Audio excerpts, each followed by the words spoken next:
Good morning, beloveds. Hopefully I look a lot cooler today.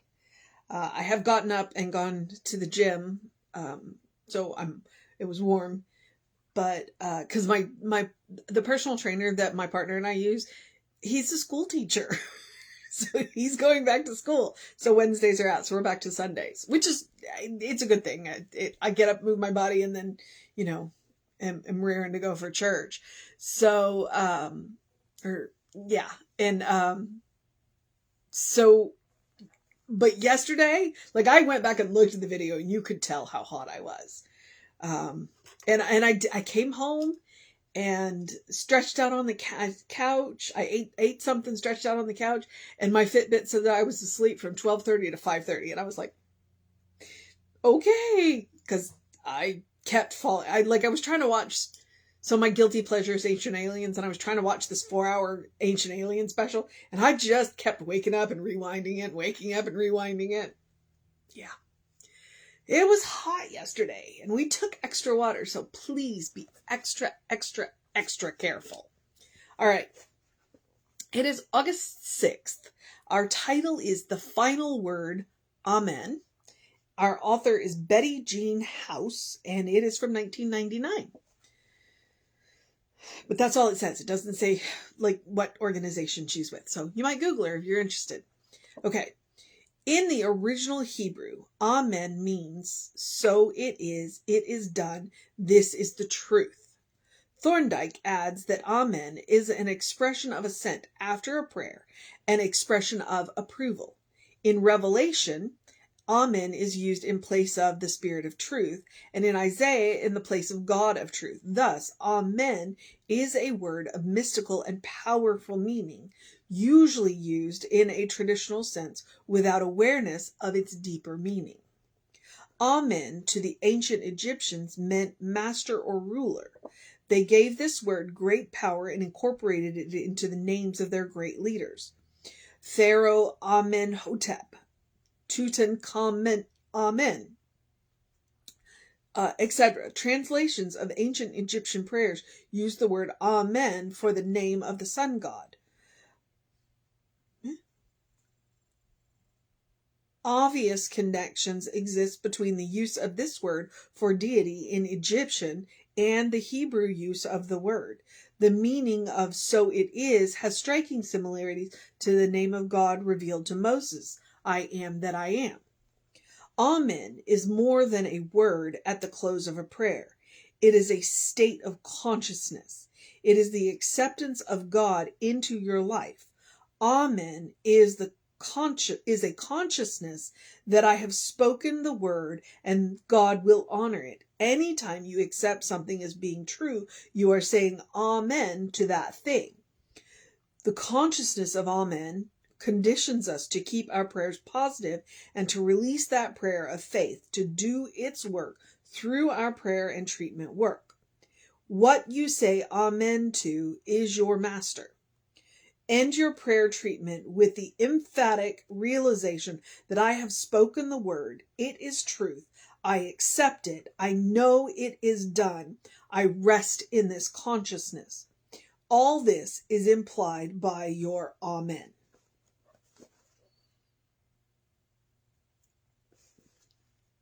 And really, after that scholarship, what have I got to say?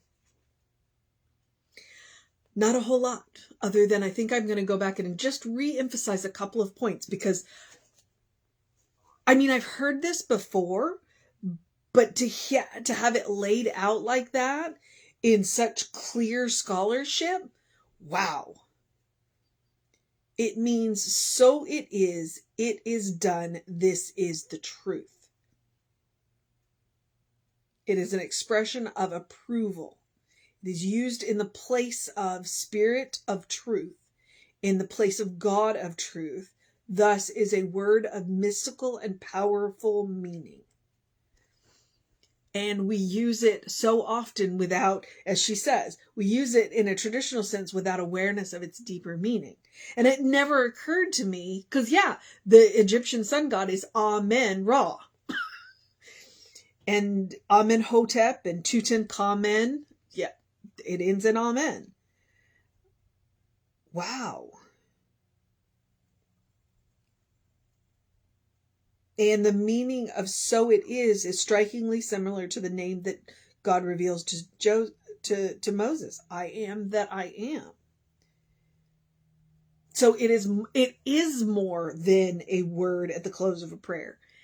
Because we talk about this, she says it is a state of consciousness. Because we talk about there's lots of things that are states of consciousness, but we throw the words around as if we don't know what they mean. Heaven is a state of consciousness. Hell is a state of consciousness. Amen is a state of consciousness. Joy is a state of consciousness. Alignment is a state of consciousness. It's something that we do. It's also an activity, as is joy. Peace is a state of consciousness. And then to add the amen. So it's honestly, it sounds to me like amen is a seal. So we have done our prayer. And at the end of the prayer, we are sealing it as the truth. And it is a bond between us who have made the request and God who will fulfill the request. That is the interesting thing, is that Spirit never says no. Spirit never says no. Spirit does not judge. Therefore, when we ask for things, we have to make sure that we are asking for what we really want. Because whatever it is that we ask for is what Spirit is going to grant us. And that's what the amen is. That is that bond going, this is the truth. This is the truth that I am speaking into existence. And I know that Spirit is going to say yes. Because Spirit, like I said, doesn't judge. Frequently we ask for things because we think we want them, but they're not actually what we want. And Spirit doesn't say, you know what, I don't think that's good for you. Spirit just says yes. Interesting. All right. It is a state of consciousness. It is the acceptance of God in your life. Amen is a consciousness that I have spoken the word and God will honor it. Anytime you accept something as being true, you are saying amen to that. Because you hear that occasionally where people will come in and make a statement and the crowd kind of roars back that amen. Yes, this is true. Yes, this is true. Amen, sister. I know we say it a lot. Amen, sister. Yep, that is the truth of our experience. But is it the truth of our experience that we want? That's interesting. The consciousness of amen conditions us to keep our prayers positive and to release that power of faith to do its work through our prayer and treatment work. All right. So if we want to have a mission today, the mission today, should we choose to accept it, that's it. That is it. The mission today, should we choose to accept it, is keeping our prayers positive and releasing that power of faith through the conscious use of amen. That is the mission. That is a heck of a mission. And it always comes back to consciousness. If you have studied Ernest Holmes for any time at all, that is one of the things that one of his absolute drum beats is consciousness, consciousness, consciousness. We always want to be aware of what we do, what we say, what we think. That's why when we talk about weeding our garden, it all comes back to consciousness. So if I go to God and I do this treatment and this is what I am asking for, I better be darn sure that that is what I want, because God, Spirit, is going to say yes. So that's why we do the work beforehand. We come to our treatment work consciously. That's why we ground and we center and we settle in and we go, all right. And we connect to the source of our own being, the source of our being, which is God, which is Spirit. And then at the end of it, we say, this is the truth. This is the truth. The truth of what I am asking for already exists in God, and I am releasing it now to bring it into my material experience. Ooh. All right, Betty Jean House, you made me think. I love it. I love it when we get that deep scholarship about a word that we use that we don't even think about. Like, how many times in your lifetime have you said, because I'm 50 and I know I've said amen many times. And how many times have I actually meant it? In my later years, definitely more often, because I'm conscious of it. So Consciousness, consciousness, consciousness. All right. That is the mission today, should we choose to accept it. The other mission is the same one I give you every day, which is the mission of self-care. The spiritual practice of self-care, to do something loving for yourself, do something kind for yourself, do something compassionate for yourself. I talk about the drumbeat of consciousness. That's part of this loving, kind, and compassionate. One, I am encouraging you to create a habit of responding to anything that happens in your life or others' lives to lovingly, kindly, and compassionately. Two, I don't remember what 2 is, but 3 is you deserve your own love, you deserve your own kindness, you deserve your own compassion. All right? You're a beloved child of God. Please practice on yourself. Okay, and whatever 2 was will pop back up. So what do I mean by love, kindness, and compassion? Take a deep breath before you speak. Think about what you're about to say. You will speak to yourself more often than you will be anybody else. Why not make what your speech to yourself loving, kind, and compassionate? But it also looks like taking a nap. It looks like taking a break. It looks like taking a walk. It looks like saying no to something that is very draining for you. It looks like saying yes to something that pushes you a little out of your comfort zone. It looks like eating dessert first, which is my metaphor for don't save the good stuff. Your life is a special occasion. Please treat it as such. We may only come this way once. We don't know. So let's treat it as a special occasion now. Let's eat the good things and drink the good things and wear the nice clothes. Hopefully they're comfortable, because I'm a big believer in comfort clothes. Use the good dishware and stemware and glassware and silverware. Don't save them just for the special occasions. Your life is a special occasion. All right. And I also like to remind you that joy is a quality of God. I was talking about consciousness. Joy is a state of consciousness. Joy is a quality of God. Therefore, joy is a quality of you. So no matter what is going on in the world, you deserve joy.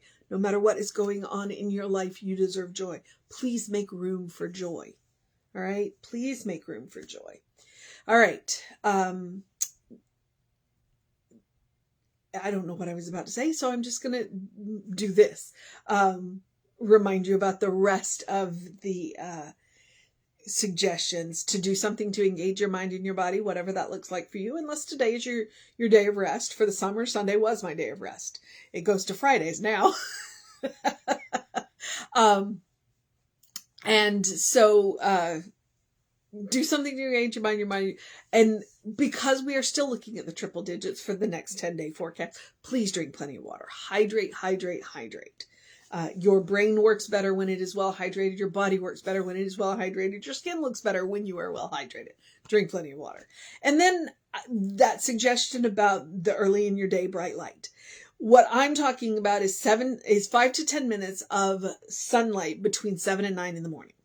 Okay, that's when the sun is at the good angle. You get it on your face and your forearms. It helps you to make vitamin D. It's called a circadian rhythm. It helps to reset all of those hormones that we run on. It's a natural hormone cycle. You'll have more energy during the day. You'll sleep better at night. It's science. You can look it up.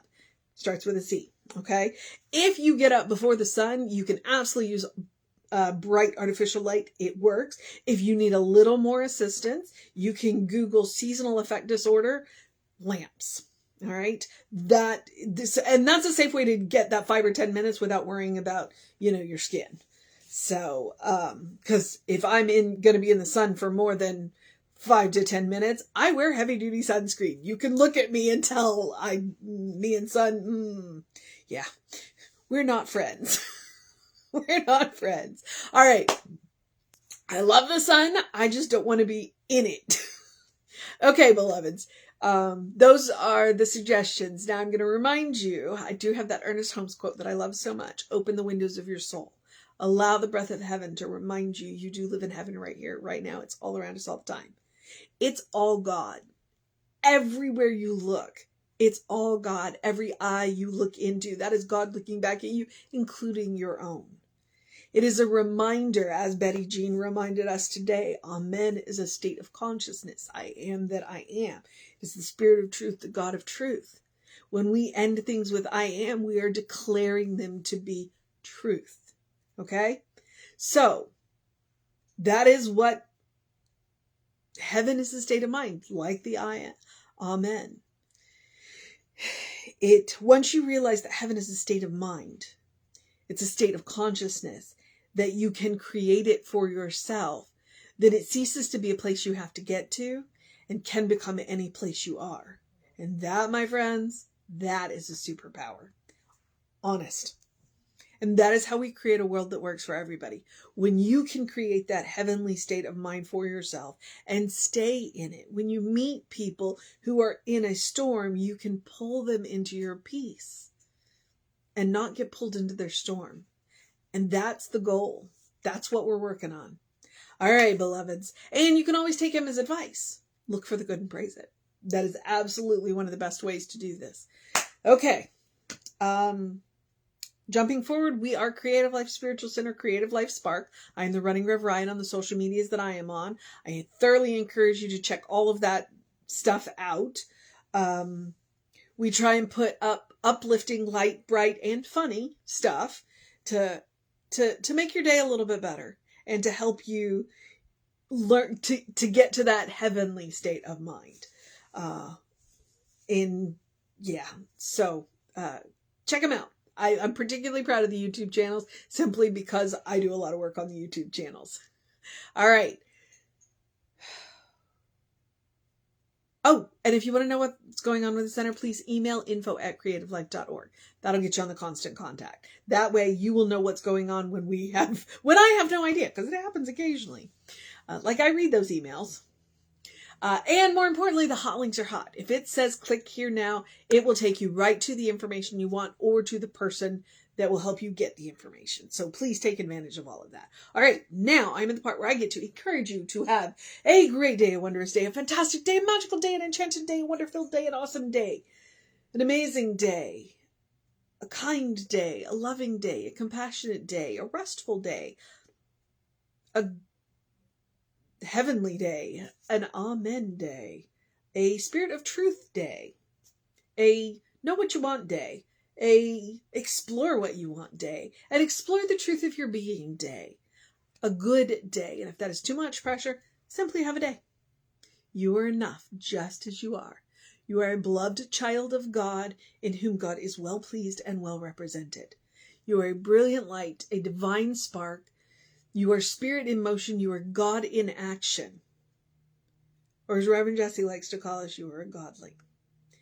Know the truth of your being. Explore the truth of your being.